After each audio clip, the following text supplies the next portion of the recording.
Watch this. Watch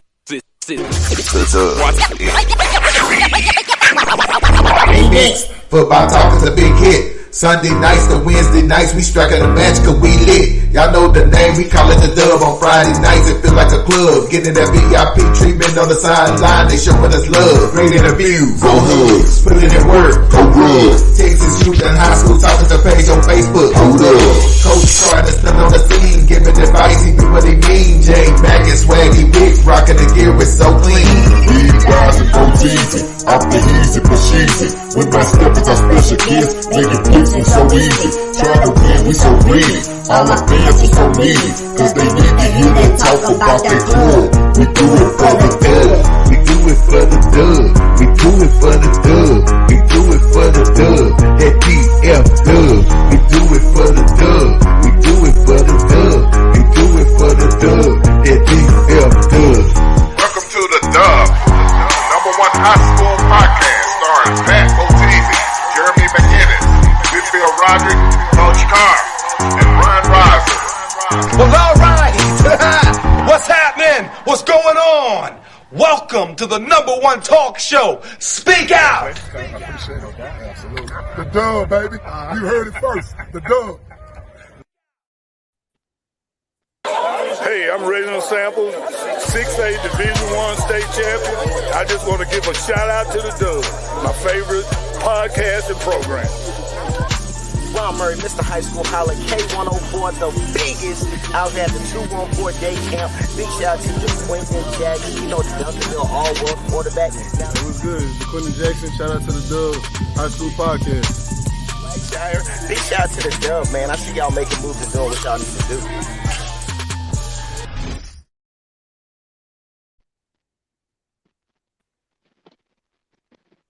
Salute. What's up, fellas?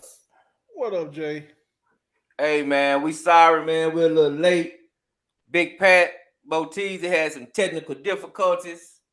You know, he was trying to premiere that Texas Made, and then we was going to go right on into the show. It didn't work out like that, so here we are. We going to get it going because you know what? One monkey don't stop no show. You know what I'm saying? Not the monkey. Not the There he is. You know what the song is. We got There he is. rolling. Hey, yo, we rolling, baby. Hey, one monkey ain't stopping no show around here. You know what I'm saying? We gonna keep going. You know what I'm saying? Not the monkey. The monkey. Hey, you know that's old school, boy. I mean, you know, you got country grandparents. You've been called a monkey before. True. Is that the Johnny? But anyway, man, we back, man. Episode 52. You did. We in the building, man. We got the Dub. Shout out, Coach Carr. How you feeling, man? You looking mighty spiffy. You looking like you getting a little slim. You know what I'm saying? You've been working out with B-Rod. Y'all out here trying to wear your medium shirts. Y'all trying to wear your medium shirts. You know what I'm saying? Get your sexy on. Can't hear you, Coach. You mute. Muted. What mute, Coach? Mute. You know, every day I Muted again. watch B-Rise on Facebook posting his workout regimen, and unbigging backs. You know, I still got a big back. It's gonna do a lot of unbigging to unbig the back. Hey, man, he my motivation too, man. You know what I'm saying? I asked B-Rod, I said, say, man, what size shirt you got, man? I got you a shirt, man. He was like, yeah, I'm in a large. I'm like, oh, hell. You know what I'm saying? You know, he said that way too proud. I'm in a large. You know what I'm saying? I'm not there. It's okay. You getting there, Coach. I don't even know how I would feel if I could wear a large company. You know what I mean? I don't even know what. I probably won't be married long. Yeah. If I get back in the Lord, it's gonna be trouble. It's gonna be trouble in the city. Right? It's gonna be trouble in the city. That's all I can tell you. Yeah, let me stay out there, Lord's, dog. You know what I mean? It's gonna be in trouble off lane 300. Out there hurts. Hey, man, but hey, we got a great show for y'all tonight, man. You know, through all the little obstacles we had earlier, you know what I'm saying? We keeping it pushing. we got a team that I wanted to have on last year where they jumped out 5-0. You know what I'm saying? I thought they're a great story for Dallas, especially North Dallas. You know what I'm saying? I thought that's a great story. I've been following Coach Ransdale for a minute. He always have a good, tough team. And to my surprise, you know, we got his defensive coordinator, his recruiting coordinator, Coach Wilson. You know, he's a Carter guy. So, you know, you just can't get away from Carter. You know what I'm saying? They everywhere. Carter is everywhere, baby. Carter is everywhere. You can't He's a Cowboy. You can't get away from Carter. So we're going to bring them on, man. You know what I'm saying? I want everybody to give a big shout out, man, to give a big dub salute to Dallas Conrad. You dig? A radio show. What's up? What up, coaches? What up? Yeah. I feel like I've made it. I've made it as a coach. I've heard about you. I've seen this, and I'm on it now. So I can retire now. I'm good. Welcome on in, Coach. Welcome on in. I will sport one of those shirts at one of our Friday night games if I can get one. Oh, we got you, coach. We definitely gonna get you one. It's not what gonna be size a large. I'm 3X, so don't give me a large. Okay then. Okay, well you with the big boy. My son's 8 and he wears a men's medium. So yeah, I need that. I need that triple. Yeah. Oh yeah, I got you. Now I feel better because you know Brian out here making us feel bad, coach. He out here wearing mediums. I'm trying to get like Brian, man. Yeah, I still don't want to wear a 3X though. So,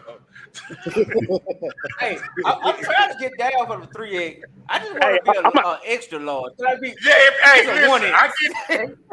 If I can get to 1X, oh my God. Yeah. Yeah, I'm in an XL, so I know. No. Hey, I don't know. my old lady gonna be like, "Can you put some clothes on? Can you put some clothes on?" No.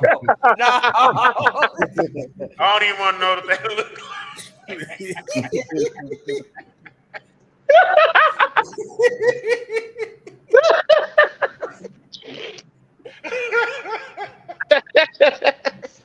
man. Hey man. Damn. Boy, some things don't change. Hey, Coach, all I'm gonna say is this: Coach Ransdale and Coach Wilson, welcome to the dub. That's all I'm gonna tell you. I'm glad to be here. Y'all family now. I'm already y'all family now. You know what I'm saying? They got invited to the cookout. Cookout. Hey, but we gonna get to know Coach Ransdale because what people don't realize is Coach Ransdale probably built the cookout. You know what I'm saying? He Dallas through and through. He a Grove man. He from the Grove. From the Greedy Grove. I spent many days at Griff's. Many days at Griff's by myself. That's why I wear 3X now. All right. Yeah. You better do it. So don't feel bad. You ain't by yourself. Hey, Coach Ransdale, a lot done changed since back then, man. That giant hamburger used to be 99 cents. Now it's like $3.99 now. Yeah, last time I drove by, a car had gone through it, so hopefully they fixed it since. But I look for any excuse. We'll split up the staff to go scout. If there's a game at PG, I'm there because that's my excuse to go to Griff's. So. Yes, sir. I'm always looking for an excuse. Yeah, I gotta go with you. Right. Hey, yes, sir. Same win. Hey, we started off a little late, so we're gonna get right to it, man. But first off, I want to ask you, Coach. I'm gonna let before I pass y'all off to my co-host. I kind of want to ask, like, I don't want to start too far, but first I want to ask you about Conrad, about the season last year, and it's to me that was just it's a great story, man. So just kind of tell us about last year and what y'all looking to improve on and go into this year.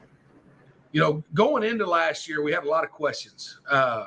We started, and Billy, you tell me if I'm wrong, but I want to say we started 5 or 6 sophomores on offense. We started 5 or 6 sophomores on defense. So we were kind of worried. We knew our schedule set up that we had an opportunity for some early success. We just didn't know what that success was going to look like. I lost my offensive coordinator before the season, and that worried me. I immediately made a phone call, called Andy Gutierrez, who was the head coach at Seagoville at the time. Coach Gutierrez hired me at Adamson back in 2007. I knew he was getting close to retirement and was looking for a change. I called him, said, "Hey, come be my offensive coordinator. Let's do what we did at Adamson back in 2007. Let's do it at Conrad." And it took him 5 minutes to say, "Coach, let's do it." That season felt like that 2007 season at Adamson. You know, at Adamson, they hadn't won a game in 3.5 years. Coach G was 0-10 that first year when I got there with him, and we went 6-4 that first year. Didn't make the playoffs, but won 6 games, and that was huge. Had Roger Goodlow, had Kelvin Palmer, some guys that went on to play D1 football. So at Conrad, I felt like the tools were in place, like the kids were there. Let's try to mimic a little bit what we did at Adamson back in the day, and try to recreate that success. But we were doing it with a bunch of young cats, and so we started the year strong. Played a Diamond Hill Jarvis team that we knew if we just go out and execute, we would have an opportunity to win, and we won big.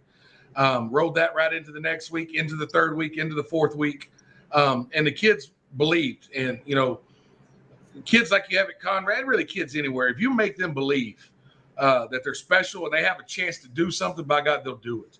And so we raised our standards, we raised our expectations of what we were asking of them. We didn't want to use youth as an excuse for anything. And we came out and we did some good things. And like I said, we were doing it with sophomores.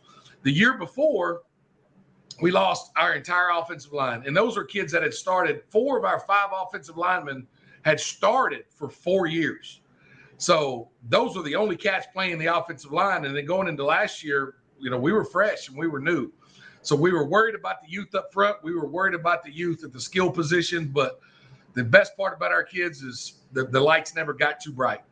And so week 1, we brought up a couple of those young cats, and it's the same ones who the previous year we brought up as freshmen to kind of let them see the lights and see what it was like. That way, as a sophomore, it wasn't quite as bright. And so they were ready. Quarterback stepped in, did a phenomenal job early. Running back stepped in, did a wonderful job. We got a move in from Hebron, Marcus Johnson, who started playing for us. After he got his workouts in and cleared all of his paperwork. And so it was really a fun year. It was fun to see the kids have fun again. It's not fun when you're losing football games. And still me at 6-4, I wasn't happy. But I also got to look back and say, okay, what have we done? And we've built something. We're starting to build something. Are we to the point where we're talking state championships yet? Absolutely not. But the kids are learning how to win. And a lot of it started with learning how to practice. And once they learned how to practice, that converted over to the football field. And like right now, we're a week into it. We're in the second week, and the kids are practicing hard. And that tells me we got something special happening. Our hardest working, and Coach Wilson might tell me I'm wrong, but our hardest working kid right now, I think, is a freshman. That we're probably the defensive line that is going to be special. Jameer Williams, you're going to know that name here in the next few years. And the kid practices like he's a senior. And guess what? Because he is, everybody else is too. And so kids are starting to hold each other accountable. When I got here, coaches were holding kids accountable. Now the kids are starting to hold each other accountable. And once you start doing that and the kids are kind of coaching themselves a little bit, you're doing some things right. So we're excited. We're excited about this year. We got the same schedule. I expect early success again if the kids continue to do what they're doing. And so it's been fun. It's been a fun ride. Yes, sir. Hey, man, and that's good news because let's just be honest. I mean, they probably got a banner from when Conrad beat Sock in the playoffs, right? Yeah. That was the most wins since 2011 this year. And so they didn't win more than 3 games dating back to 2011. And so the 3-7 and 3-7 were big. Then the 6-4 is real big for us in year 3. So we're hoping year 4 brings us even bigger. And what I like about what you're saying, Coach, and we just had this conversation Sunday, is I kind of want to know, what coaches really want to win and want to turn the culture of a program around. Because it takes a lot. You know what I'm saying? like you used to it, you know, obviously you went into Adams when you kind of did it too. But to do that, you got to really have a will to want to turn a culture around and want to win and show these kids, especially out there in North Dallas area, that if you good, you can stay home. Cause that's what I want to ask you. Like, what was the biggest thing? Like you talking about this freshman D tackle. Let's be honest, he probably wouldn't be going to Conrad, right? It was a few years back. So what is it that you're doing to kind of corral and keep those players in? And Coach Wilson, you can chime in after Coach Razdell. Yes, Yeah, one thing. So when I got here, I had a good conversation with Reggie Samples, who I consider a mentor.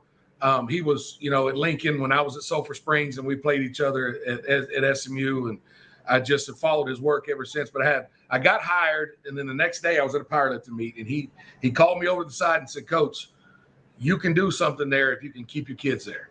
And so one thing I noticed is a lot of the players the last few years, for whatever reason, you know, you go out this parking lot, you take a ride on Fair Oaks, you get to the first light, you in Lake Highlands. I said that too. It's some of those cats were in Lake Highlands. And so it comes back to, we had to get, and I use this word today with my staff, is about being intentional. We can't just do things the way you do things in other places and expect that same success. And I'm gonna give away one of my secrets, and it's gonna sound crazy, but I'm gonna tell you how we did it. And people know about it now, so it is what it is. So when I got here, I knew that I had to get creative and figure out a way to make sure those cats at TASB that could play, our class of 25 now, our young cats, is what can we do to make sure they show up to us. And I'm gonna tell you the smallest of things I did, and part of it worked. I went down there and talked to them. We had just gotten money. We were told we could buy some new uniforms. We had good uniforms here. The previous year, they had purchased them before I got here. They looked great. And that next year, we did buy 2 more sets. So we're Adidas. We look great. You know, you look great. You play great. All those good things, right? So that third year, I went down to TASB, and this is what I told them. I said, guys, I got money for uniforms. I'm not buying varsity uniforms. I'm buying freshman uniforms. I want y'all to help me design them. Tell me what you want it to look like. They're going to be Adidas. What colors you want? This, that. And I gave them an opportunity to make some decisions, to be a part of the program and not just be told, not get some hand-me-downs that the varsity had the previous year. But guys, I want y'all to tell me what y'all want. And guys, that worked. They were excited about that. So they were showing up. Coach, we talked about we would like to have this and have this and have this. It's the smallest of things. You go down, you make a group of 8th graders feel like they have some say-so and some buy-in or whatever you want to call it. And that next year, those cats showed up to us. Now, not a lot of people knew about them. And then all of a sudden, they're players, right? And so then guess what? We start battling. We start battling some private schools. We start battling some people that are trying to take them once they put that film out there and they're good, right? But what it comes down to is the relationships you build. And I take pride in the relationships we build with our kids. And you know what? Those are important. But how much time you spend with parents and making the parents feel like they're part of this family as well. And so I'm not saying that wasn't being done before me. I don't know what was happening before, but I just knew that worked and that was going to work. And so we've been able to get some of those great kids here. TASB, our junior high last year, was in the Final Four in DISD in junior high. Lost in the semifinals. Coach, remind me, they lost to I think they lost to Atwell. They lost to Atwell. And Atwell went on to play Holmes in the finals. So our kids were there. So they know how to win. So it was about, let's make sure those cats end up here. And so it goes back to those relationships. And they're, you know, those 8th graders are just as part of our program as anybody else. And so we want them on our sidelines. We had them at games. We threw Conrad jerseys on them. And you just got to get them to want to be a part of it, you know. And you got to do some things that back in the day we all were going to play football. We were all going to. Kids aren't built that way nowadays. And there's some great football players that could be high school football players that are sitting at home playing PlayStation because they're not tough enough. And so now we got to give them reasons to want to come out. And it's been hot as heck outside. And you know, even me, I'm not practicing and I'm feeling bad for our kids. Like, crap, I don't feel good. I know they don't. And so It's just giving them a reason to want to be here. And I think that's been the fastest part of our turnaround. And, you know, in Dallas ISD, you get 3 or 4 decent, good players, you can do something. And that 2025 class is what's kind of done it for us. Now, have we had battles with them? Absolutely. Are we still having to teach them daily how to make great decisions? Absolutely. But it goes back to that word intentional. And we're intentional about everything that we try to do. Everything, there's a reason for everything. Make sure they understand that reason. You're going to get onto them in practice. But these kids nowadays, you better fix that deal before they go home, because that's all they're going to think about when they get home. And so, you know, about getting into their hearts and making them want to show up every day when it's not easy. It's not fun sometimes. Sorry, I get passionate about this stuff. So you good? I love it. You good? I know, yeah.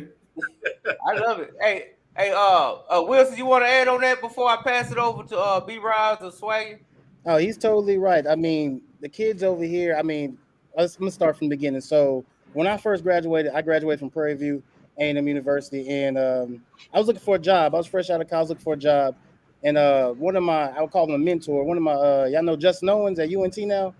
Coach O. Coach O, he linked me up with Coach Ragsdale, and we interviewed, and I knew that was the place I wanted to be. Coach O prefaced this. He was just like, you know, you're going to actually have to work there. He said, when you go there, you are going to have to you're going to have a chance to get your hands dirty fast and work there and learn the DISD system. He was like, everybody wants to go to the big 6As and all that they first year, but he said, go to Conrad and work and find out what it takes to be a good coach. And when I got there, he said, you know what, I'm let you do defensive line. And I was able to do stuff hands-on right away. And I mean, I can't tell you how many days I just spent on YouTube and calling people and just, you know, asking just different coaches. And also, he also made me the recruiting coordinator that same year. And that just opened up a can of everything. I mean, I'm able to meet people and talk to people that I didn't think I was going to be able to talk to ever in my life before. I mean, from A to Z, I think I've talked to 55, 60 universities just this year, just to see Conrad kids. So, I mean, I tell the kids all the time, you might not see it, but these colleges are looking at you, whether it's D1, 2, 3, I don't discriminate, but they are looking at you. And like you said, it's hard work. It's a constant grind, but when you have a group of kids that want to buy in, and these kids, they believe, we gave them something to believe in, and we believe in them, and we're all fighting towards a common goal. I mean, 6 games don't seem like a lot, but 6 games was amazing for us this year, and I'm planning to do more than that this year. Yes, sir. Hey, you know what? And I will say, I follow Coach Wilson on Twitter or X, whatever it's called now. But and he works for them kids. He works for his kids. And if you're out there, if you're on Twitter, y'all follow Coach Wilson, man. He's a good follow. And Coach Ragsdale. So I just recently followed him and got a follow back. So that's always good. You know what I'm saying? Right. Yeah, I definitely will follow both. Yeah, follow both. Hey, Coach Ragsdale, Coach Todd sent you a lovely message right here. This is what he just said. There you go. There you go. So I'm gonna tell you a funny story. So last year we did all AM practices. It was glorious. We got here early. It didn't get hot. We practiced. We got home. So we had to make a change this year. I have so many new coaches. We're having to practice in the evenings. It is 100% correct. This is way past my bedtime, but you know what? It's football season, so I don't get to sleep much. Football season. Hey, that is when it's football season. You know, football season, you know, everything changes, right? You almost hold, you know, it takes up all your time. Even me, like I work and then I'm coming doing this. Then so I'm blessed. My wife loves the game of football, and she might love football more than I love football. Crazily enough. So you got to have that. If you're in this and you're doing this job, she posted something, and she was joking, of course, about, hey, we interrupt this marriage for football season. She gets it, you know. She knows. I'm at home on a Sunday, and I'm just wanting to relax and watch a rerun of some sitcom, and she's wanting to watch the NFL. And I'm like, I've had enough football. She does fantasy football. She wins our league every year. And so in order to do those things, you got to have the right people at home to make sure you can make it work. Yes, sir. I I think for me, there's nothing more relaxing, man, on a Friday night, especially here in Texas. You know, we big on football here in Texas. Than just being at a game, the band playing, the fans going crazy, just the atmosphere. You know, especially with a big game. So, man, Friday Night Lights in Texas is the truth. Yeah, I've done it for 22 years, and there's not a game that when that band strikes up, we had our band director this year was phenomenal. He came from Madison. He was at Naaman before. He got it, you know, and the 2 previous years, it was tough, you know, band wise. It wasn't what I wanted, you know, and I'm trying to get. Like we just scored a 90-yard touchdown. And I'm looking around and there's nobody. But anyways, our band director was legit, and there's not a game that goes by I don't get chills. When they play the national anthem, I still get chills, and I dang near throw up. And when we score and that fight song plays, man, it's awesome. Ain't nothing like it. No. Hey, Coach Wilson. It ain't nothing like it, man. Coach Wilson, real quick. You went to Carter. You know how it is in that atmosphere. Coming out that tunnel, you hear that band play that fight song, y'all come out. How did it feel to you, man? It felt great. I mean, like I just get like nostalgia when I come out there on Friday nights now. When I was in high school and I was young and I didn't know what the band was back then, and it was just so loud. You know how Carter is. Carter get the beat. You see the fans inside in the stands dancing. What's so cool about Carter is Carter brings out the whole community. People don't even have kids and they go to Carter games. Right. So and that's what brings, and I think that's starting to happen at Conrad. I mean, Conrad is starting to wake up the community in North Dallas, and it's starting to be we're starting to build a culture over here. That's good. I think it's DISD as a whole. I think a lot of, like you just said, I think a lot of people, like J-Max here, I think a lot of people just love going to football games now. I mean, it's the new thing. Like Friday night, I have people calling me who don't go to no schools, be like, "Hey, Ryan, who playing Friday night?" But such and such. Well, shit, you going? Yeah, I'm gonna go. All right, and then just pull up and watch a game. Yeah, I mean, it's just the nature. Yeah, it's the nature. Like, I mean, there's people out here, like I said, that don't have any kids in high school football that are keeping up with some of these players. Like, they know these players' name more than some of us do. And I'm just like, how you know? I mean, I'm at the games. It's just like, it's definitely a culture over here. Yeah. And kudos to our athletic department. They're really doing a great job in promoting the sport, promoting the district. You know, Coach Todd and those guys at SOC deserved every bit of the media attention they got. And Todd Lamb did a wonderful job of getting the media, you know, to cover things. And the district's heading in the right direction when it comes. When I got here in 2007, I came from Crandall High School. I was an assistant at Crandall, and the town of Crandall shuts down for a game. Like, there's no store open. You better get there at 5 if you want a seat, right? So I get to Adamson in that first game. We're at Fort Worth, Carter, Riverside, and there were 2 people in our bleachers that entire game. We won, you know. So next game there was 4. Then we went 3-0, and there were 12. Then we went, you know, it came down to we're playing Bishop Dunn for homecoming week 5 at Sprague. Pre-game, there's not a lot of people there. We come out for the game, and Sprague was packed. It was a Thursday night, and what was cool about it, it was everybody in. It wasn't just our fans, but it was other people in Dallas want to see what the hell's going on at Adamson, and that was the coolest feeling ever. And it's been neat to see Dallas football start to rise again. That makes me proud. Yes, sir. Hey, you know when you drive by, you see them lights. When you see the lights on, that's how I begin to just love it. Because if I drive by a state, you see them lights on, you pull up. Let me see you playing. Yep. You know, the Dub, we do every week, we do what we call the Dub top 10 game of the week. And that got so big last year with us, I freak around and saw it in the Fort Worth paper. One of my friends works for the Fort Worth people. He was like, "Hey, Ryan, we gonna take y'all 10 games and put it in the paper." You remember I showed y'all that, y'all? Right. That's awesome. Yeah, so the people take notice when we do that, 10 games of the week. Because people like I said, some people watch this show, they don't know what's going on this week for a good game. Then they see how we come up with this game, that game. They be like, "Wait a minute, they play each other this week?" And people flock to those stadiums on those Friday nights because of that. So, but this year we're gonna try to. I think the guys okay with this. This year, when I do my segment, I'm gonna try to put more Dallas. I'm gonna do a separate thing with Dallas with DISD games also when it's district time. Then that way Dallas can be more on the map versus me putting all the Friscos et cetera on there. So I'm gonna do it a lot different this year. I mean, we're gonna do Conrad anyway because especially I feel like they had a lot of they in there now. They competitive, so a lot of their games should be competitive, and we should do close games. I don't want to do blowout. We want to predict the close games. You know what I'm saying? We don't want to predict, and we already know what it's gonna be we want to actually be able to at least act like we know what we're doing. You know what I'm saying? I have another good question for Coach real quick. Coach Ransdale, this has been bothering me. I forgot to ask Coach Ty, but I asked you.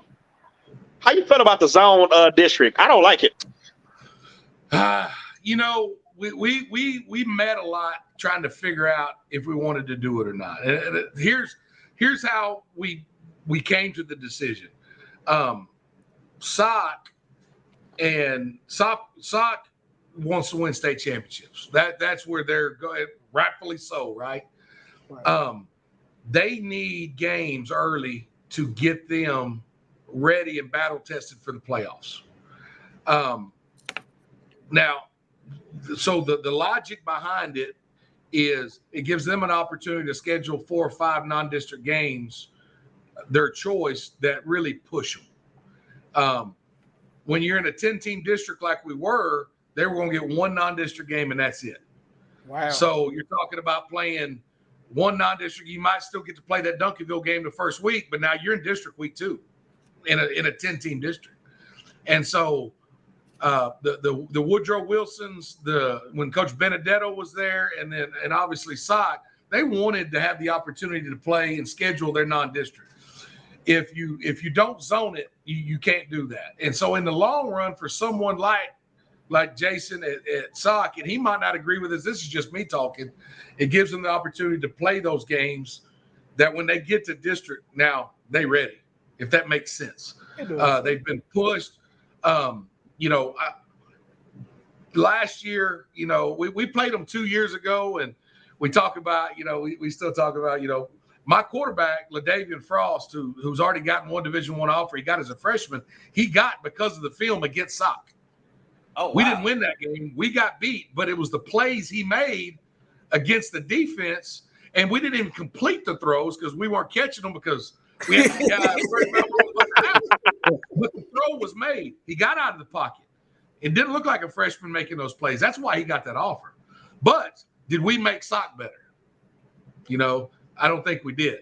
And so I get it. Don't get me wrong. I want to play the best. To be the best, you got to play the best. I'm not scared to play SOC and Kimball and all those cats, but it makes them better in the long run for their playoff push when they've been tested the way they are early. And the other option would be play 1 non-district game, and now you're playing non-district games. So right.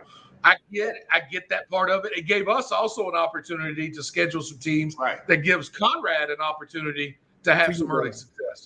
Because you got to learn how to win before you win. Exactly. And so you learn a whole lot more in the process. And we try to set up drills all the time where someone loses, because now you learn how to lose and get back up and play that next play.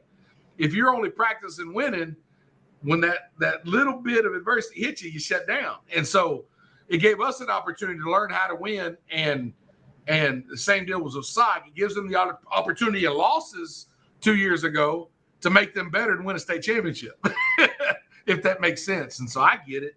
I think for me, what I don't like about it, I'm pretty sure, I don't know if the other guys feel this way. Like last year, for example, y'all finished 6-4, Spruce 7-3, and a 4-16 got the last spot. And it all came down to one game, like 1 win, 1 loss, and you gone. Yeah, we knew that there was going to be a team that was upset that they weren't in the playoffs, and that's Spruce. Spruce beat Sigerville earlier in the year. but it's a non-district game. It didn't count. Even though they're in our district, they played it as a non-district game. Yes. We're going to play Samuel this year. Samuel is in our district. Adamson's in our district, but they don't count as district wins because we're playing them outside the zone. Does that make sense? Right. So that's that game crazy. that Cruz had over Sigerville, but it didn't count because it was a non-district game. So we knew that there was a chance for that to happen. Wow. I think it's great. I mean, honestly, I kind of like it because, yes, SOC they're going to get their work, but I feel like it gives everybody else a chance to get their momentum. Yeah.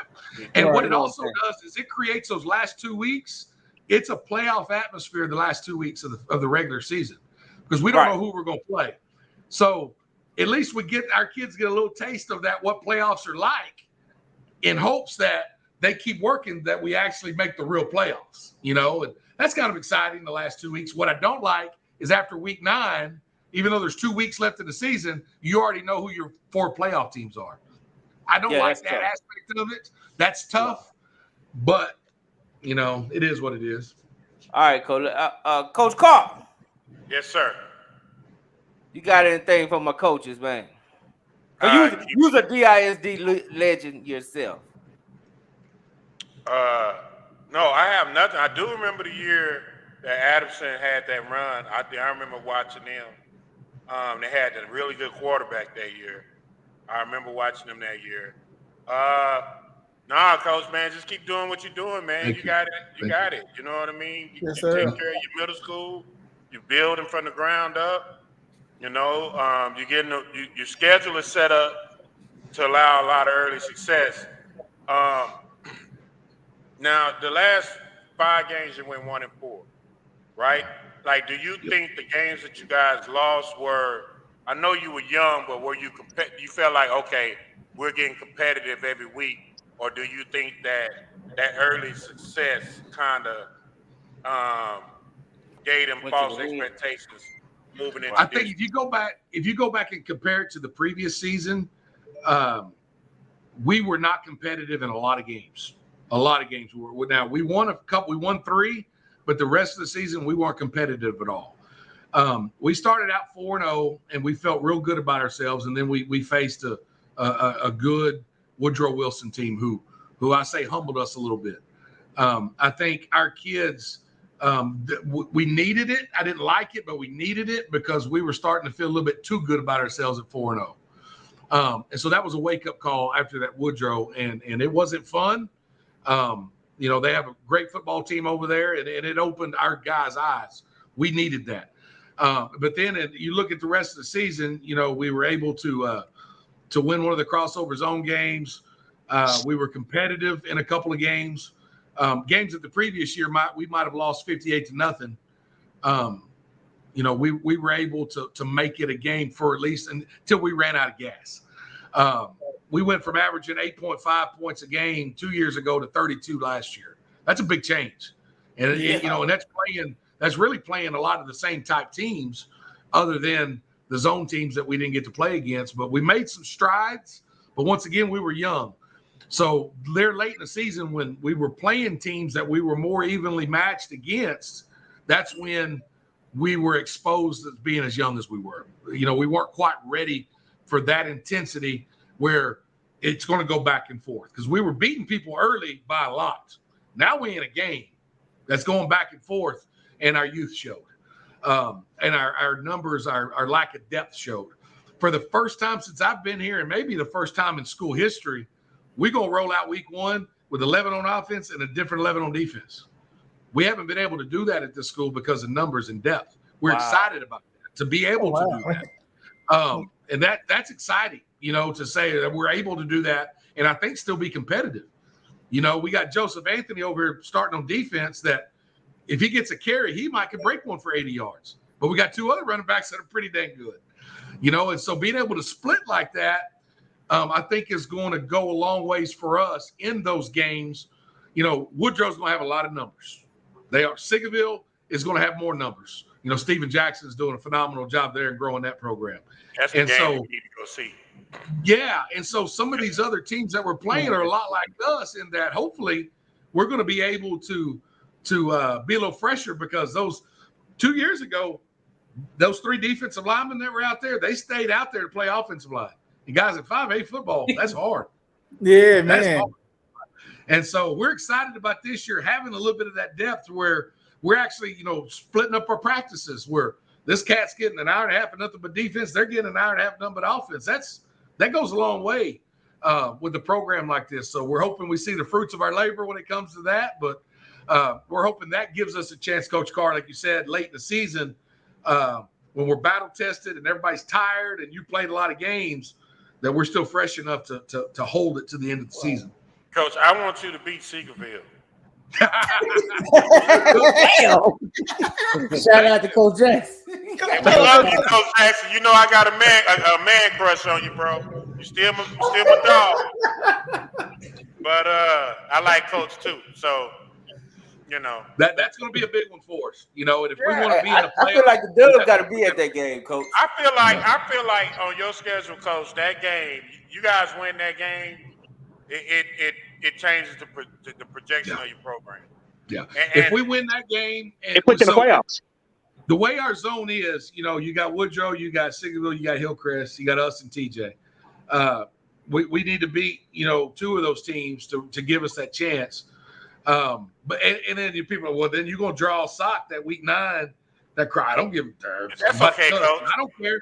We in the playoffs. I don't care. Yeah, well, we care. We might not even show up to that game, but we in the playoffs. That's a win, and we're gonna take every win we can get. Right? So I get that, but you care if you playing soccer. If we play in soccer, that means we doing something, and that's where that's what I'm saying. Yeah, you care. That is a good point. We were talking about homecoming games, and our admin was like, well, if we schedule it that second, because we're the home team, guaranteed, because we're the visitors last year. They said, who are we going to play? I said, I don't know. It could be Spruce. It could be Samuel. It could be Sock. Well, we don't want it to be homecoming if it's Sock. Well, yeah, we do, because that means we're in the playoffs. Now, I want everybody in that game, So it's neat to be even in that conversation saying that we have a chance. Because 3 years ago, Coach. Beat Seagerville, and you in there. In 2009 at Adamson, in 2009, we had to beat Seagerville to make the playoffs. There you go. There you go, Coach. Stand on that. You're going to beat something. That's going to happen. Coach Carr never fails. Coach Carr. Jackson, it wasn't me that said it, Coach Jackson, so make sure you. It wasn't me either. Hey, Coach Carr. Y'all didn't deny it. Coach. Hey, Coach Cobbin, it wasn't me, Coach Cobbin. It wasn't me. I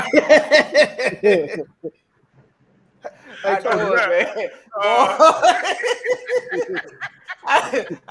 Seagerville, all they doing is out there working. They just got slugs out nowhere. This is the second week in a row, Coach. This is the second week in a row that somebody came over here slugging Seagerville. It is, man. All right, from the charter schools to them guys out north at Conrad. So, wait a minute. What? Seagerville just been minding their own business. Life Oak Cliff talking about their defense. It's a shame.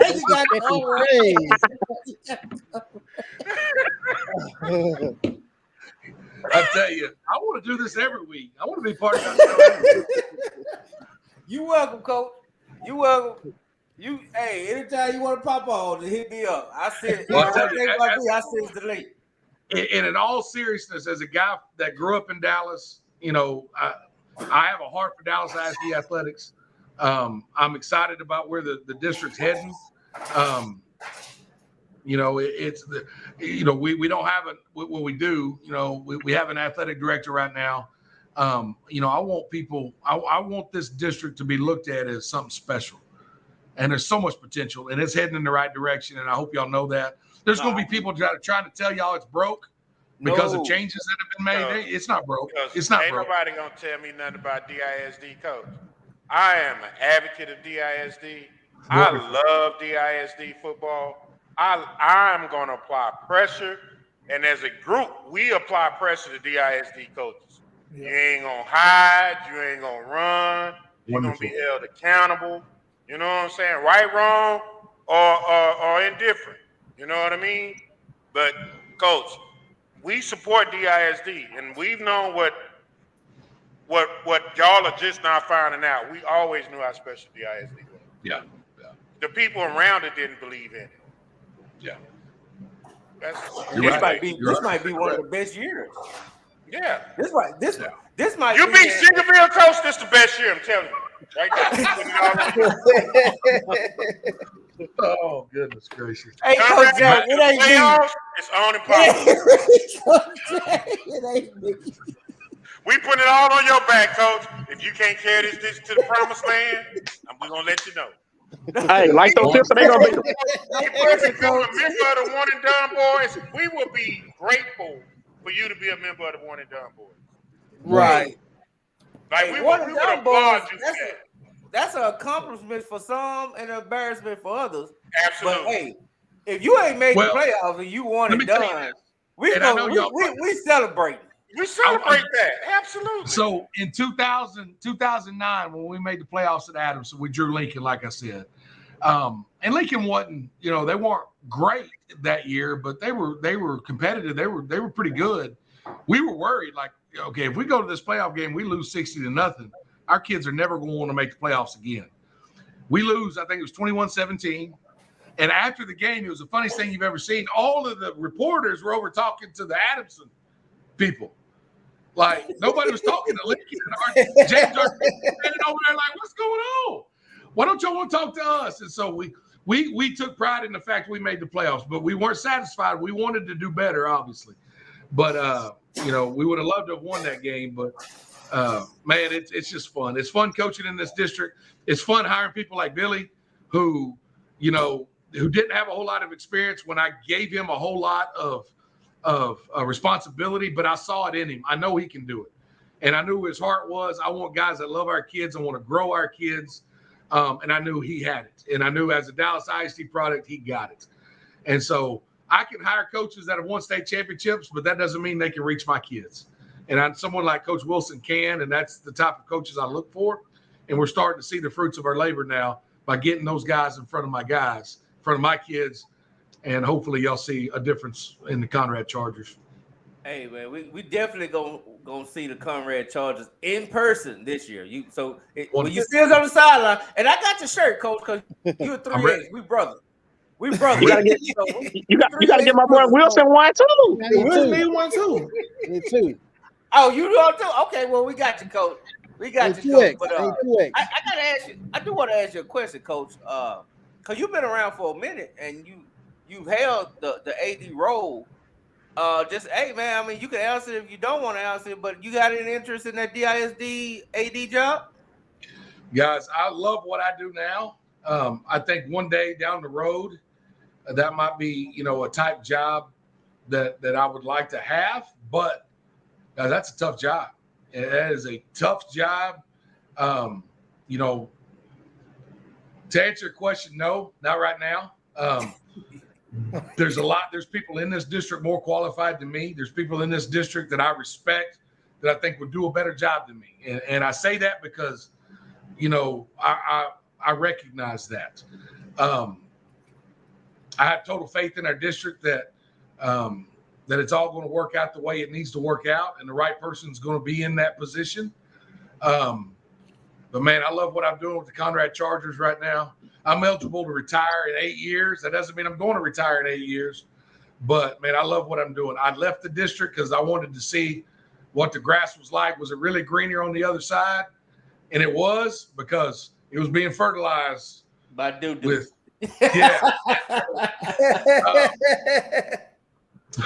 I'm glad to be back in a place where what we do for kids is fully appreciated. And it's people like you that recognize it and see that and support it. And we thank you for that. But now I love what I'm doing right now, man. And it would take a lot to get me away from it. Now, there might be a day that comes that people forget about what this school was like before we got here, but beat Seagoville, and that's going to happen, Coach. But yeah, I'm having fun. Hey, Coach, One thing about the dub, when you come on, man, you gonna have fun and you gonna get the unexpected, because that's what we do. You know what I'm saying? But hey, with that answer, man, all I can say is let's go MT, right? Is that what we're for? There's so you know, I got to be real careful on how I word things, obviously, with the position I'm in. But I will say that I trust the district. I trust what's going to happen. And like I said, there's people in this district right now that have the capability to do that job. We were very vocal about it, I think, as an entire DISD coaching staff family, and I think we were heard. And that excites me that the voices were heard. And I say I have full trust that what the right thing is going to be done. I don't know exactly what that thing is, but there's quality people in DISD that could take us to that next level. So I have to leave it at that. Yes, sir. Yes, sir. That's good enough, Cole. I felt compelled to ask you about it because I know you a Dallas lifer. Like if y'all don't know, Coach is a Grove. He's from the Greedy Grove. Y'all quit playing. Put some respect on Coach's name. He's from the Greedy Grove. Greedy Grove. You know what I'm saying? So y'all he been eating grills before y'all was born. So I have a letter jacket when I played for the Pleasant Grove Mustangs, and I played 4th, 5th, 6th grade for the Pleasant Grove Mustangs. My son is 8. He can't wear that jacket. It's too small. And I was a big kid back then too, but my life's been in Dallas. My family, born and raised. Every chance I have to drive through my old neighborhood, I do. The people that bought our house in Pleasant Grove are the people that still live there. I still stop and try to see them and say hi to them anytime I can. I spent some time this summer at BH Macon Elementary. There in the Grove. I live right across the street, right there, Crawford Park area. I still have relationships with all those folks. I'm a Dallas guy. Now, I left for a little while and went to high school in Forney, but I got back into the city as soon as I could. I love it in DISD. People thought I was crazy when I left Crandall. They didn't know what my why was, and my why was to be in a place like Dallas and help kids. And guys, I've been outside the district. Not every district's like that. We're special. We're special. And so we're doing things for kids that a lot of districts really just want to focus on the X's and O's and not the life decisions and not the things you could do for men. And I'm excited about what Dallas allows us to do and help grow in our kids. When did you leave Crandall? I left Crandall in 2006. I was there 2005. I was there 2 seasons, 2005, 6. Then went to Adamson 2007. In fact, I was at Crandall when Maceo shut down, and I think it was when Maceo shut down. Long story short, SOC was looking for a game back then. They came out to Crandall and played us. That was my first time, coaching against SOC. I can't even remember what year. That was 2005 or 2006. So Brian Basil was the head coach in 2005. He's now at Flower Mound High. Brian Barnett was the head coach in 2006. He's now an assistant AD here in Dallas ISD as well. Hey, was you Swag? Did you graduate from Crandall? No, he got family out there. He got family out there. Okay. What's the family name? He played. He just graduated this year. Reginald Williams. He played running back his freshman year. This year he played linebacker, and last year he played linebacker. Gotcha. And also his best friend, Sammy. Yeah. I can't. Don't get me lying to you. I don't know how to say Sammy last name. Yeah. But he's going to Oklahoma. Yes. Great kid. Wonderful kid. Yeah. Cool kid. Lost his mom there too before graduation. And also quarterback Luke Mockett. Yeah, stud. Yeah, Luke, my boy. Stud. Kid can run too. He's fast on that track. Hey, Luke is a wonderful kid. Guys, I knew a year ago, we had a chance to do something special this year when we're in the track district with North Mesquite, with Poteet, West Mesquite, Sigerville, Samuel, those guys. And guys, when I tell you, Conrad Chargers won the 4x1. I remember that. That told me right then we had a chance to do something this year. And so we got those cats back, graduated one of them, and then gained one. a good athlete that's going to help us as well. But track. I'm all about track, man. If you get on the track, you're gonna be good on the football field. So, Coach, give us some names, Coach. I know. This is probably Coach Wilson territory, but just give us some names we need to look out for. I know you got the 2025 class. You got the freshmen, which I don't know what's in this water, man. Because every school I've been to got a freshman that's gonna be on varsity. You know what I'm saying? Well, I'll tell you this. I'm going to tweet out, but when I leave here today, I'm going to tweet out just one small clip of that young man in practice. If you look at him, you don't think it's a freshman, which we're excited about. Our quarterback, LaDavian Frost-Harris. We got a couple receivers, Carlos Walker, DeAnthony Flagg. Flagg came over from Lake Highlands, was originally a Tasby kid, finally came back home last year. Is going to be a playmaker. Like I said, Carlos Walker was making a transition from running back to receiver. We got a kid recently who still has to clear some paperwork, but Chris Cooper is going to be something on defense for us as well as on offense. He's coming to us from SOC. He's already had a good camp. Offensive lineman Highway Sagati. If your name's Highway, you got to be a good football player. So kid's name is Highway Sagati, and the kid can play some drums too. If you ever get a chance, that cat can play some drums. He's pretty good.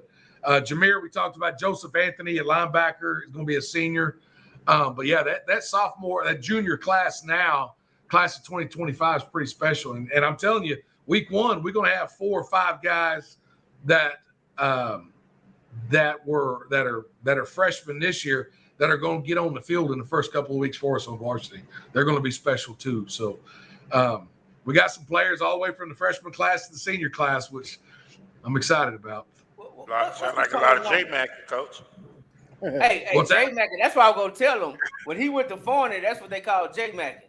Yeah, you want to use J-Mac, Coach. When you leave the hood and go out, they named that after me because I was at Carter. And we moved to DeSoto my sophomore year. So, gotcha. So Coach Todd, he called it J-Mac. So now we call all transfers J-Mac. Yeah. Gotcha. Hey, and it's popular too. Yeah, either you J-Macking or you relocating, but it's all the same. The way I look at it, if they ain't J-Macking, you ain't trying. So, so it is what it is. No, but that's the problem. You can't try to J-Mack. You got to either do it or don't. You got to be all the way in. Coach said he's trying to stop. He said people was J-Macking him. You know? Yeah. And he's a former J-Macker himself, so we got something in common. I like Coach. That's my coach. J-Macker, Coach. You know, and then he went out there and realized he ain't really built like that. He said it's a little bit more. I'm a little too edgy for Forney, man. Yeah, Forney. Oh no, we didn't even. Hey, Coach Carl, we didn't even talk about Kip. We ain't even gonna talk about it. We ain't gonna get around to it. But we were gonna get to the Kip. You know, Coach spent he had a cup of coffee out there at Kip trying to coach also. Kip Academy. Yeah. Coach, you know you way too edgy for Kip. Then you had the audacity to go out to Forney. You just disrespecting the ISD altogether, man. You know we got all that. We think we bougie too, but we not. Hey, Coach Wilson. Yes, sir. Who y'all scrimmage? We did have a scrimmage, and I believe they backed out, so we don't have a scrimmage this year. So it's very important. So So it wasn't a back out; it was a scheduling mishap. Who was it? Part of it was my fault. I can't say it because part of it's my fault. I'm not going to throw him under the bus. But we got to put him on blast, Coach. He got to go on blast, Coach. That's how we roll, Coach. You can't do my homie wrong, Coach. You can't do my homie wrong. Let me tell you, we're turning that into what we think is our edge. And I hope you have an opportunity, and you are later in the season, but when you see us earlier in the year, guys, we look totally different. Our offense is 180 different. What we're going to be doing offensively, you can't do in the scrimmage. You really can't. You have to slow things down in the scrimmage. I'm okay with us not having the scrimmage. because we're getting after it against ourselves every day. And we're going to get more out of that than we are scrimmage. Nah, Coach, you got to play somebody else. Hey, Coach. Who's game one? I'm going to have to play somebody else, Coach. We played forward, Diamond Hill Jarvis week 1. Oh, hey, J-Bag. J-Bag. J-Bag. Somebody said Litho Cliff was scrimmage. Yeah. Hey, Litho Cliff. We had them on the show. They want all the smoke. They want all the smoke. Coach, you got a great chance in that one. That's just like practice for them. Litho Cliff want all the smoke, Coach. They want all the smoke. Go get they that want work. your 8th graders. They want everybody. Hey, they 8th graders taking on voices, Coach. You know what I'm saying? The coach didn't even say nothing about the varsity team. He got his 8th grade team. They playing everybody. They want it all. Matter of fact, I had them ranked. I had the 8th grade team ranked right above Florida. Yeah. Oh my gosh. They ready for you, Coach. And I bet. Hey, they beat Chickenville by a touchdown. So just let Go you get know. that work, Coach. Go get that work, Coach. Yeah. Oh my God. Now, let me tell you this. Let me say this also. We Dallas ISD does a phenomenal job in trying to keep kids safe, right? I was on the field in Forney in 94 when Clay Jones was struck by lightning. So because of that is why we have the lightning detectors and stuff now. I don't know if y'all remember when that happened back in the day. I tell my staff, I don't care what that meter says. If I see lightning and my fat ass is running inside, follow me. You know what I'm saying? Because we're going in. You know, I don't care what that detector says. When you've seen what it does to somebody, you take it serious, right? And obviously, we've lost someone in the past in Dallas with heat, and the district does a good job of taking that serious.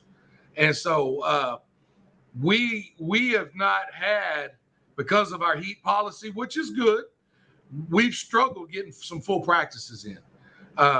We haven't been able to go in the morning because we have so many new coaches that have to go to new teacher orientation and all that. So we've been having to practice in the evenings. 6 o'clock, gentlemen, it's hot. It's hot. So we've been trying to get out at 6. Our practice yesterday, we got out, we started in pads. 15 minutes later, we had to go inside because the heat rose. We got to go back out later. So I'm more focused now in teaching, making sure that with this new offense, we're learning the small things about the game. Can we scrimmage this week? Absolutely. We're allowed to. Are we ready to? We're not. We haven't had enough good quality practice. We're going to be ready for that first game. I guarantee you that. But we're not ready to scrimmage right now. And I'm okay with that. And so I don't want to have a scrimmage for the sake of having one just because you're supposed to. I want to make sure we're ready for week 1. And right now, we ain't ready for that. We got too much that we got to learn. And hopefully we get there. We're going to be there by week 1. Take your time, Coach. Yeah, The only game I'm it's worried hard, about man. is Chickenville, baby. Take your time, man. Come in that game healthy. You know what I'm saying? Have your mind right. If you need me to come sit over there with you, I can do that. You know what I mean? If you need a hell of a pregame speech, you can have Johnny, Coach K-Mac Johnny. He'll show up. We here for you, Coach. I don't know who they picking to win that game. But I got a nice pair of navy blue and gold Jordans that'll go perfect with your colors. So I'm a Charger that night. We're gonna be at home too, so we're gonna be in North Dallas. Gonna be at home. Oh yeah, Coach. Oh, and we in North Dallas, Coach. Oh yeah. Coach, where y'all play your North games? Where y'all play y'all home games? We'll play Sigerville, I believe, at Franklin. Is that your home? Is that your home stadium? We split. We have some home games at Los, and we have some home games at Franklin. Okay. You know, whatever. The majority of them at Franklin. No, Franklin's we good. Samuel. We were the home team last year against Samuel at PG. Oh, well, no, Coach. I mean, I feel safe. I feel safe going to Franklin with them Seagoville people out there. So we all right. I know they don't play. Y'all crazy. Yeah. It's off the chain. You on the dub, I baby. love it. Hey, can I say something? Go ahead. I remember when I was and Coach Carr probably don't even remember this. I remember when I was about 14 years old, freshman year going up to Carter, and he had did some workouts in the off season right before, not off season, but the summer workouts. And I guess I was loafing, and he tore into my behind like it was. That's all I remember. This is all I keep thinking about when I'm looking at it. I'm just like, he don't even remember how he charged me up so bad. I went home and I told my mom, I was like, I'll never be lazy again. I'll never be lazy again. Thank you, Coach Carr. Thank you. Yeah, yes, sir. Anything I can do, Coach, to help you, let me know, Coach. I'm here for it. And I know you're not lying because I actually coached with Coach Carr, and yeah, he Oh don't man, play. Coach. I mean, I don't even think he knew. I don't even think he knew I was 14 the way he charged me up. I was. It Just don't like, matter. "Damn." I seen him coach It don't matter to him. I don't see them coach 12-year-olds. You did. It don't matter. Nah. Hey, listen, man. How you do anything is how you do everything. Yes, sir. I say that now. You know. Actually, the drill that we did, the drill that you made us do, I did today in practice.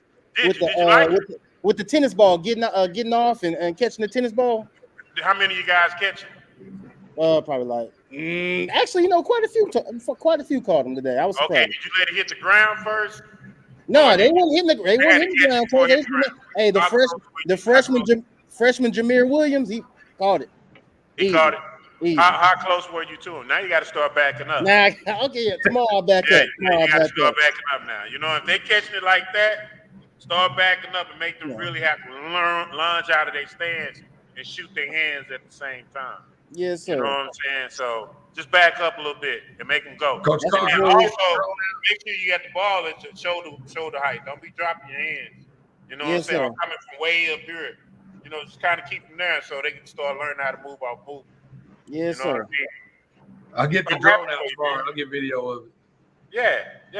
I'm gonna come out to a practice. What time y'all practice? I'm gonna say we don't bring coach out. But they don't really practice. They don't really practice though, J Mac. They practice in the intervals. So if it's too hot, they're gonna go inside. If it's too cold, they're gonna go inside. You know what I'm saying? Hey. But whatever they need to do to prepare to be Seagill ain't even practicing, coach. Jack spent all his time in the film room in the gymnasium. You know what I'm saying? They putting cones out to show where the hash is and all that other stuff. I'm telling you, coach. Hey, back in my day, we practiced at 190 degrees on AstroTurf. Coach, on AstroTurf, coach, with salt tablets. Yeah. We didn't get water between sprints. We didn't get water. Because you felt bad if you asked for water. They made you. Hey, I still got a scar on my right leg from that concrete football field at PG back in '97. It wasn't grass. I don't know what it wasn't, grass or turf. I don't know what it was. Oh, we were so barbaric back then. Hey, I remember with spraying, you couldn't even stretch on spraying. You didn't do no sit down stretches. You stood up for every kind of because it was so hot. And if it rained, and then all that steam coming up from that turf. Hey, you had to wake up and your whole arm be all tore off. And your arm gone. Did y'all ever think you would see the day that all 22 Dallas ISD high schools would have a turf practice field? No. Coach, lights, coach. But we already got lights. We ahead of everybody. Yeah, well, y'all cheat code over there, coach. You're a cheat code. Yeah, and now lights are coming. I'm telling you, man, there's some good stuff happening. Yeah, good stuff happening.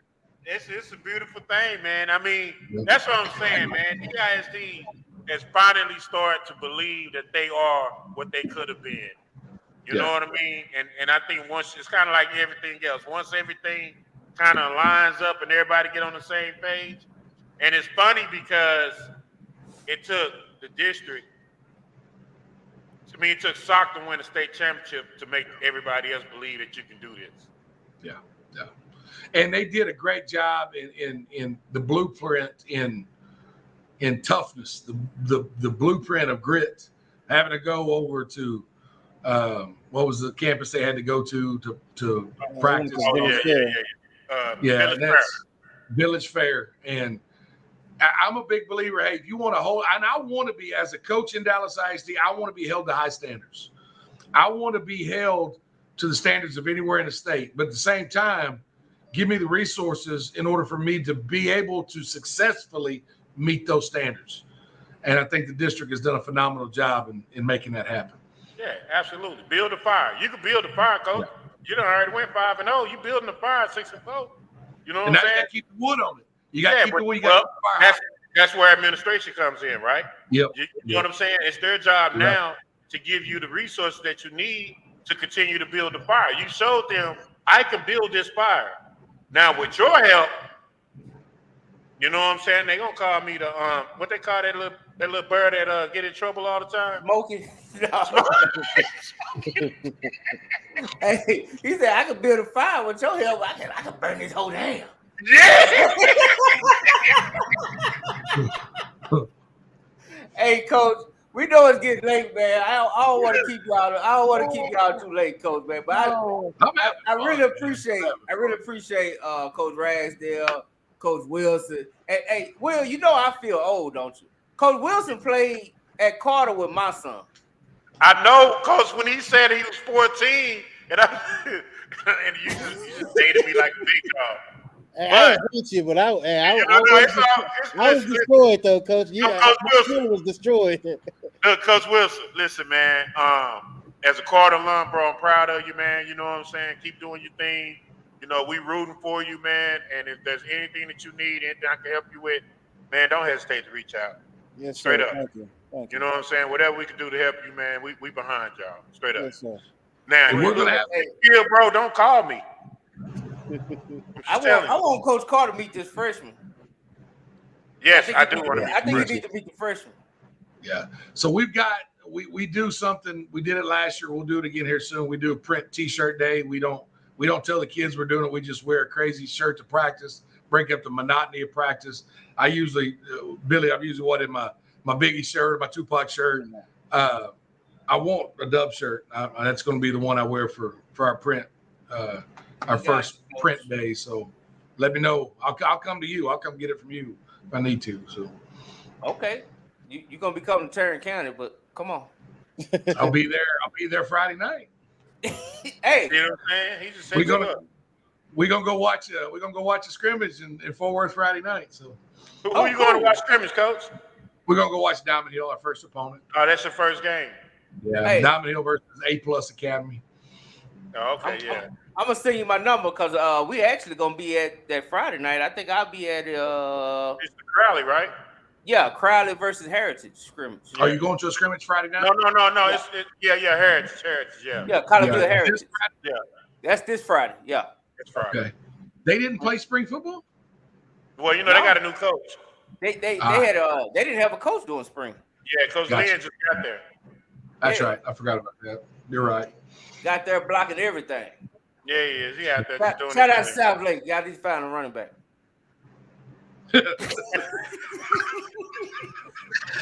Oh, you made me snort, man.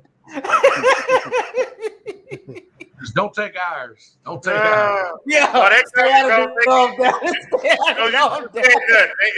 they like, okay, so I know we can J-Mac and Conrad. They don't want to be on Fur. We can give them a ride. We can give them a ride on Fur. They give them a car, Coach. I protect mine. Don't come near mine. Remember, what happened over there at Conrad? They shooting over there. Don't go mess with them people. Leave them alone. You can come to Crime Free South Lake. Hey, Conrad got an edgy coach. He edgy over there. We gonna help you protect them, Coach. Don't worry. We gonna build we building a wall. We gonna build a wall out there.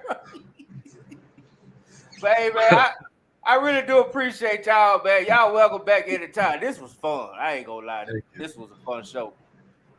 For sure, man. So, hey. Well, y'all let me know. Y'all give me some addresses. Give it to Billy. I'll make sure y'all get some Conrad gear too. So I need some Conrad gear, man. Cause everybody come on here, they say, J-Mac, we got you. But I'm just gonna be honest. I'll get you something you can hang up in that background. I might, we'll get you swagged out. Hey, Coach, I'm just gonna tell you this. The dopest uniforms in the district are down south. I don't have a team up north. Got quite a few in the south. And I'm just saying, we got heat. Willow work. We got you, Coach. We got you. And we are a award defender for athletics. Really? Oh, Coach, no, we serious over here, Coach. It's real. It's real. Yeah, no, we stay ready, Coach. Hey, don't let it fool you. We ain't just a bootleg. We ain't just bootleg. We legit. We legit, Coach. Come on. This is awesome. We legit now. We talk bootleg, but we legit. Yeah. We don't look like we know what we do. Y'all crazy. Hey, you see the Battle of the K. You remember that? The Battle of Oak Cliff. It was the K versus soccer Kimber basketball game. We called it the Battle of Oak Cliff. So we did those. Those are our uniforms. Oh, I didn't know that. Yeah, Coach, that's what I'm saying. Like we for real with it, Coach. And watch the Oak Cliff Super Bowl. Yeah, and watch what soccer wearing our uniforms in football. Not soccer. Carter, Kimball, Lincoln, and Madison all wearing it. Really? Yeah, like we're doing the Oak Cliff uniforms for Carter Kimball and the South Side uniforms for Lincoln and Madison. Well, it's time for some North stuff. We need not North. Not North, of course. North. No, with an F. With an F, Coach. With a WF, Coach. No. North side. All right. We got to get the North side, Coach. We got to get the North side. Yeah, Coach. That's what I'm saying, Coach. You need to come roll with us, Coach. We got a lot of things that we do that we do outside of sports. I mean, outside the uniforms to help our team. So like that's what I'm saying. Like whatever you need us to do, Coach, we all about football, and more importantly, we're about kids. Like we love our kids. So wherever they are, they could be the loneliest Thomas Jefferson to Sock to whomever. Like we love them all. So we're gonna do whatever we can to help kids first and foremost. Right? Thank you. That means a lot to us, man. Thank you. Yeah, and that means if we can help, if we can help them, man, we're down with them. It takes a village. Yeah, absolutely. And we in this village. We in it. We in it, Coach. So we appreciate you. Hey, I'm gonna shoot that message out there for you for Friday, Coach. Definitely gonna get that to you. Wonderful. And hey, Coach Wilson, appreciate it, man. I can't believe I'm trying to picture. Now I'm gonna be asking. Now I'm gonna call my son today. Hey, man, you remember Billy? So we got you, man. We got you. Yes, sir. Hey, man, I appreciate y'all coming by, man. Thank you, man. Hey, I guess we're gonna chop it up for a minute real quick, Will. We're gonna let the coaches go because they got practice and teaching orientation and all that good stuff. Yeah, and they got to go prepare to beat Seagerville, so I'm all for it. Yeah. Hey, Calvin, I ain't say that. Hey, Coach, they got that scrimmage versus Diamond Jarvis. Yeah, Coach. No, they don't scrimmage, Coach. They got stuff they got to fix with themselves first, Coach. You know what I mean? And then when they get that right, they're going to go on this run, and then they're going to beat Seagerville, and they're going to go to the playoff. It's going down, right? I'm calling it right there. Coach, we're going to have a one-and-done video for you this year. I believe in people speaking things into existence. So, yeah, I mean, now we're not going to say you're going to get out the first round. We wouldn't put that on you. But we said if you get to the first round, that's a win. We're going to say. I've already, Randy Jackson. You got two times, Coach. They hired Randy Jackson at Greenville. I already told him, I said, hey, we might match up that first round. You better be ready for them Chargers. Yeah, Coach. Hey, I'm taking Conrad. Let's go. If this 25 class is everything you say it is, we should be going to playoffs this year, baby. Hey, man. Hey, no pressure, but I'm just ready to pull up in North Dallas on Thanksgiving. No pressure. No pressure. We're not there yet. We're not there yet. Listen, We just want to start 1-0, man. We want to start Yeah, 1-0. Coach, that's it. But Hey, you know, we already said we got that scrimmage. We got that scrimmage. We ready. Coach, you don't want to play life, Coach. And I don't think life want to play them, Coach. They don't. He said they All right, can Coach. we gonna chill on that one. You're crazy. Hey, man, appreciate you, Coach. Thanks, Thank Coach. you. Yes, sir. Let me throw this commercial on, man. We'll be right back. You are looking live at The Dub is 3, 2. 1 for the money, 2 for the show, 3 get ready, 4 to let go. Talking that talk is all that we don't. It's football time, we ready to roll. We bringing the coaches close to the fans, answering questions down from the stands. Keep on players with offers in hand from DF Dubs, the best of the land. Hey, 6 be coming to play like 8, 5 be coming to play like 8, 4 and 3 and be coming like 8. Private schools be making it 8. Cool in the gang, Bad and Brian doing our thing. Weird and Jeremy ready to swing. Oh, I forgot it's a card of thing. We do it for the dub. We do it for the dub. We do it for the dub.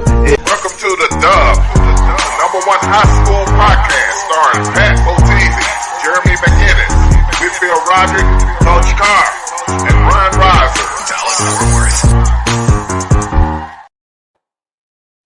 Hey, man, that was a fun show, bro. It was a good show. I like Coach. I'm a I like Conrad Coach. fan, man. Hey, I'm a Conrad fan, man. You know what? I've always, even when he was at Adams, I used to just kind of watch him from afar, and he always had great energy. And I'm like, damn, Coach, you had Adams, but he always had great energy, man. So they had to have energy at Addison. Yeah. So You gotta get them kids to play like they got energy. So you gotta, make sure you got that energy flowing. hey, man. But I tell you what, man, I'm going to call Coach Jackson and bring him a gift or something, cause y'all just threw Seagoville on the bus 2 weeks in a row. Well, Coach, I'm applying pressure to Coach Jackson. That's what I'm doing right now. I'm applying pressure to Coach Jackson. I expect more out of Coach Jackson than the Seagoville Dragons this year. Okay. But Coach, I felt some kind of way when Life came on and said they beat him. I did not know that, Coach, and I really felt some kind of way about that, Coach J. Mac. I ain't gonna lie, cause that's my dog. I was kind of, I was confused. Yeah. You can't get beat by people that's giving up 80 points. And Coach, he was very confident about that. Like, we'll play them again. Yeah. No. We got them this year. Oh yeah, no problem. Yep. The run and shoot. We're gonna aerate them to death. We're gonna aerate them. Oh no, you can't cover. So you're gonna stay compromised. What happens in the games that was 62? Oh no. It was fun. And we just couldn't.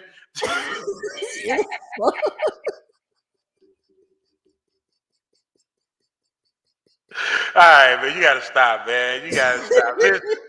Listen. So, what you think about watching Conrad this year? Who do you think is going to get in the most trouble? That one game that stopped them from going to the playoffs. Like, because realistically, I think you hit it. I think you hit it on the head, man. I mean, if I'm Conrad, and I know they can't say it, so we say it for them. Yeah, you eyeing for the, I ain't gonna say the weakest link, but you eyeing for the most winnable game, right? Right. And I mean, just if we're being real, that's the most winnable game to get you in the playoffs. Right. That's your best chance. That's your best chance, right?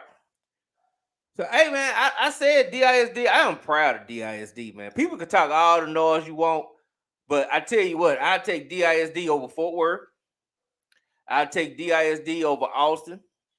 I take DISD over Houston, the city of Houston, ISD. I take DISD over Garland. I think Frisco might be the only one that as far as big city with a bunch of teams that probably top to bottom is a little bit better. But they on Frisco. Hey. Well, I would say they better than Frisco. Frisco hasn't brought a champion home, right? In basketball or football. Well, basketball ain't no comparison. Right. Well, but we're talking about the district, right? As a whole. If we're just talking about football wise, I mean, we do have to have more than one school, which is why we're so hard on Carter, because Carter should be that second school that should be a perennial 3-4 making a run every year, right? I agree. You know, and I think those two schools would serve well. I think, you know, like I said, if Kimball this year, let's just say hypothetically they're still losing the first round, but if that game's a 14-7 game, 21-14 game, you know, that's a win, right? Seagoville, you know, they get to the playoffs again this year. Let's not get blew out, right? I think if DISD as a whole, when you talk about shocking people this year in the state of Texas in the playoffs, I think we just got to be way more competitive in the first round, and I think that would shock a lot of people. You know what I mean? I think that will put the stamp there. Like, correct. Ain't no more pushovers. Like, correct. Now, when you know, right? It's funny because I was watching. I didn't know who Melissa was. Didn't hear anything about Melissa, and I was going through Carter Huddle because I was watching film, and they was in my recruiting area. And so as I'm going through it, and I go, okay, I get all the way to the end, and it says, you know, the schedule Melissa versus Carter, and then it had W. They haven't even played the game, and then had Melissa next week who they was gonna play, right? I didn't even know nothing about Melissa, but I'm like, dang, like that's some old disrespectful stuff. But then they put 62 on them. Right. Right? So I'm like, damn, is it that bad? Right? Yeah. Well, not only am I gonna blow you out, but I know I'm about to blow you out. Like we know it's not even about to be close.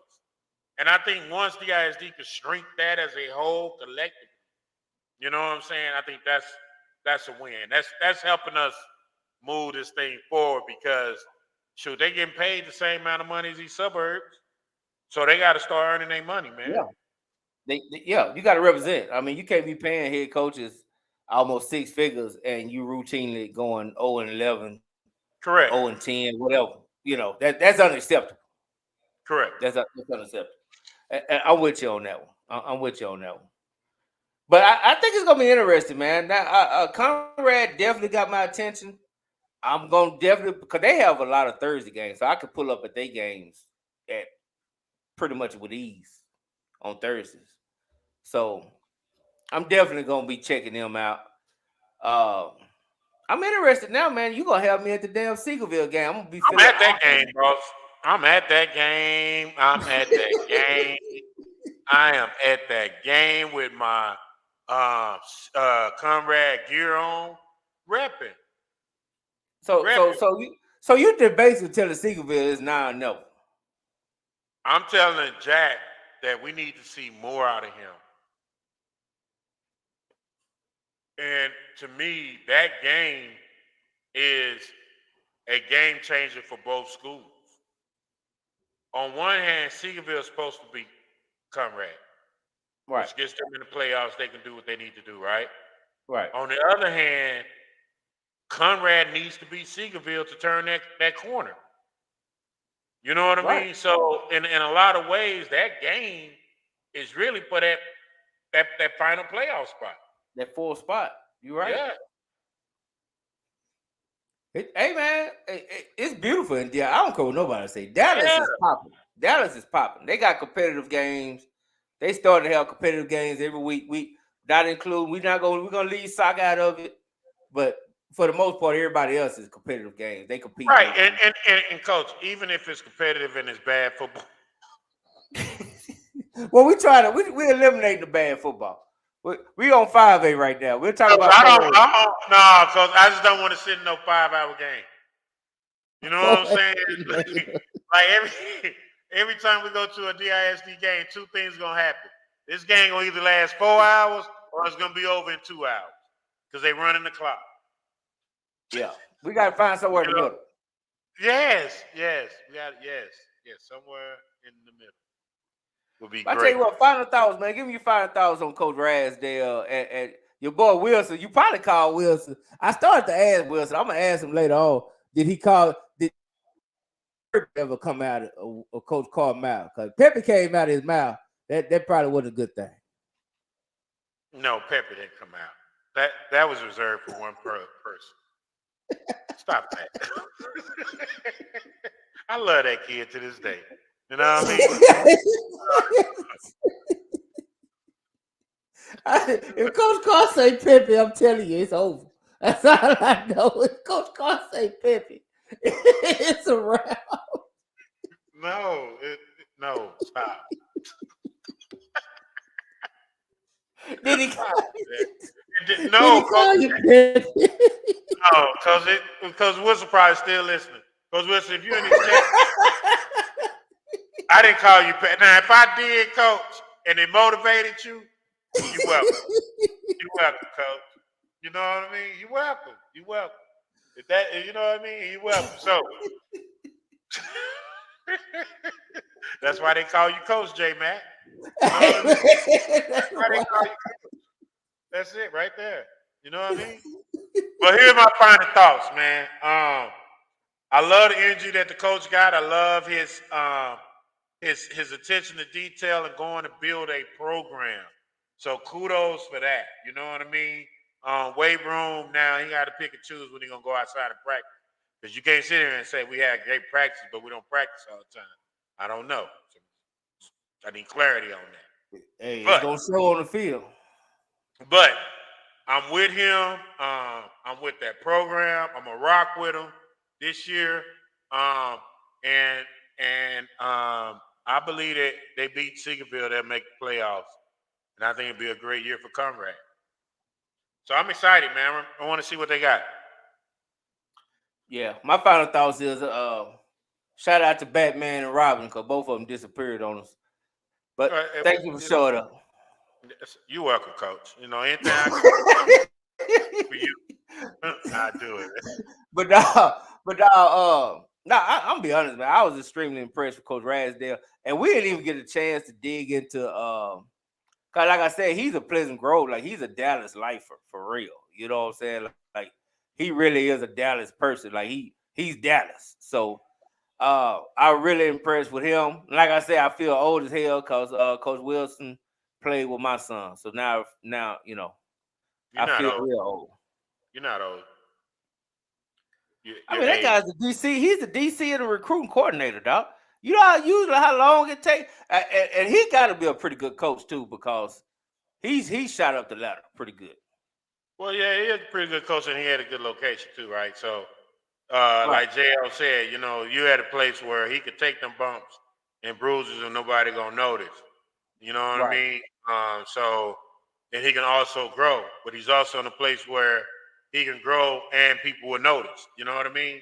So I can hide until I get right, and then when I get right, I can't hide no more, and the blessings come. You know what I mean? No, I'm with you, man. Hey, man, I love it, man. Hey, before we got here, you going into scrimmages this weekend or practices? Well, I thought we was doing. What's tomorrow, Carter? Did I say I wasn't going to that scrimmage? Yeah, you already ruled out Carter. We got to find something Thursday. I don't know what's Thursday. I'm gonna be honest. I don't. I know Friday is well, hold on. Shout out to Duncanville, man. Tomorrow is Colin Simmons and Caden Durham is announcing their commitments. I think they go Texas and OU. I think they just been playing. Yeah, I think that's where it is too. Yeah, I think Texas is in a position where they can't afford to lose that guy at the state. Yeah. That means if you got to offer a house on the lake, you offer a house on the lake. Well, because they probably did that to get in the door. Yeah, it's boat time, it's yacht time. Yeah, we don't need you to bag this brink truck up time right now. Hey, it is what it is. You don't get that's a generation. Hey, I got a question, man. I don't know if we got time to talk about it, but Coach Ty said some crazy shit to me when he said Rashida Jones was better than Colin. Coach. You want to say that for Sunday? Yeah, because I don't know. Like I want to say something, but I don't really necessarily know how to say it. I remember Rashida Jones. He went to Oklahoma State, right? Right. He was a dog. Like he He could was go. a dog. That team was a dog. He's on that team that went to State, right? Right. With Antonio Jones, Eaton, all them cats. He's a dog, coach. You know, he was a better run stopper. I don't know. Here's what I'm gonna say. At the end of the day, when you have two guys like that, you can never go wrong. However, you can't overlook people's accolades when you're comparing people. You know what I mean? Like you just can't. You know what I'm saying? Like they both were equally good and equally talented. But one is considered by everybody as the best. That doesn't necessarily mean anything. I don't know, man. Should you close your eyes and pick one and roll with them two? They both DNs, right? They both DN. Well, I think Rashidi also played a little D tackle. I think he was a little because he was at Lincoln. I think. But what did he end up playing at Old State? He played outside linebacker. Oh, he played outside linebacker. DN, pass rush. How did he do? How did he do at Old State? He did pretty good. No, I think he was okay. But he got hurt his senior year. Yeah, he had an injury somewhere up in there. Was it a senior year or junior year? I can't remember. I don't know, man. I mean, shit, Ty would know better because he coached both of. He coached one and coached against the other one. I think Ty had a little haterade in his drink. Because he don't like Duncanville. Yeah, I think he in that. You know, we got to kick their ass mode, so he ain't finna be giving no props right now. So, so I don't know, man. I mean, shit, I roll with the guy I coach versus the guy I coach against. However, I would too. He gave Colin his respect. You know what I mean? But and you know the fun thing is Colin got to show him why he like in a game like this. If I'd have heard that as a player, like I'd have showed you why I'm that dude. You know what I mean? So maybe Colin used it as a I don't know. What do you call that? Motivation? Colin don't need maybe so. If somebody told it to him. Ty said he just stating his opinion. Why he not in dark mode? Why he ain't sleep? I don't know. He's supposed to be in dark mode. You're not even supposed to be hearing this right now until you replay it in the morning. Y'all supposed to be listening to this over workouts, coach. Why are you even up, sir? But I appreciate you. I definitely appreciate you. No, Ty, I just thought that was interesting, man. And I had people hit me up like after that show. They was like hit me up like, what the hell, Ty on? I'm like, hey, well, I mean, he's not okay. So he's not lying. You know what I'm saying? It's his opinion, and it's not like it's. I don't think it's extremely obvious either way. You know what I'm saying? Okay, I guess that's why I'm saying he's not lying. It's not like he's comparing a dude to a dude who wasn't a dude. Who the majority of people like, nah, come on, dog, you tripping. You know what I'm saying? Rashid was that dude. No, he was that dude. I mean, it ain't like he said like what Swaggy was saying. Just yeah. No, he was that dude. Yeah. No, I'm with it. I mean, we're gonna have that conversation again. I wouldn't mind having that conversation again when we catch up with Coach again. Cause it was a fun conversation, to be honest. I had fun talking about it. So yeah, it's always good when you. I mean, you know, it's players, man. And the thing about it is, we always gonna talk, and that's the beauty of it. I remember Oh yeah, I got a call with beef with you too. What? What's my beef? We can settle it now. My man Anthony Barnett said name him 10 Carter running backs that were better than him. Okay, I can do that. Save it for later. Save it for later. I can do that. That ain't hard. Damn, it ain't hard. Because you forgetting about all the running backs that came before when we were kids growing up watching them cats play. You know what I'm saying? Like that play that Carter.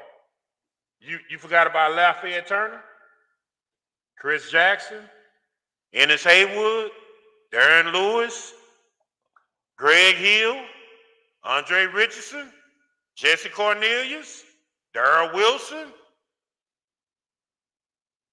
If that ain't, you think Darrell Wilson was better than Barnett? Absolutely. Darrell Wilson. If Darrell Wilson wouldn't have got in trouble, it wouldn't have been to Ricky Williams. He was starting before Ricky Williams at Texas. That's true.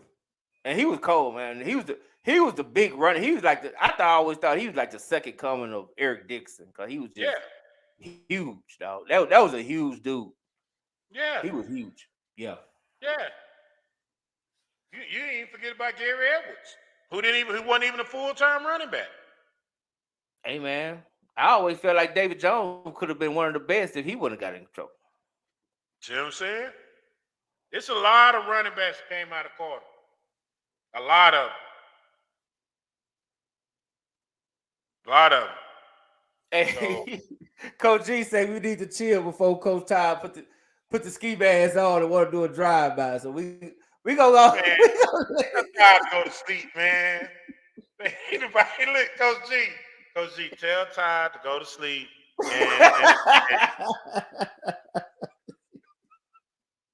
He all right, man. Shoot, you know. We already pushed. I think Darrell was already in trouble when Priest Holmes got his shot. Yeah, Darrell was already in trouble. Yeah. Darrell played his freshman year. Darrell played 94. That was it. Yeah. Was it the fall of 93? Was it 93, 94? Well, he came out 93 with us. Yeah. Well, he played, the fall of 93, I guess. Fall of 93, yeah. Yeah. Yeah, he played as a true freshman. And he played as a true freshman. Darrell was cold, dog. He was cold at Hudson. He was, but I remember we was playing Lake Highlands, and Emo threw him a pass across the middle, and he alligator armed it. He was gonna get hit, bro. But the game was on the line. You know what I mean? And he you know who else, since you brought up, you know who else from Hudson they used to alligator arm? They went to Tennessee. Courtney Epps. Courtney was cold, dog. I don't know. He was cold, but he would alligator. Until Peyton Manning led him across that middle against Florida. He got ugly that day.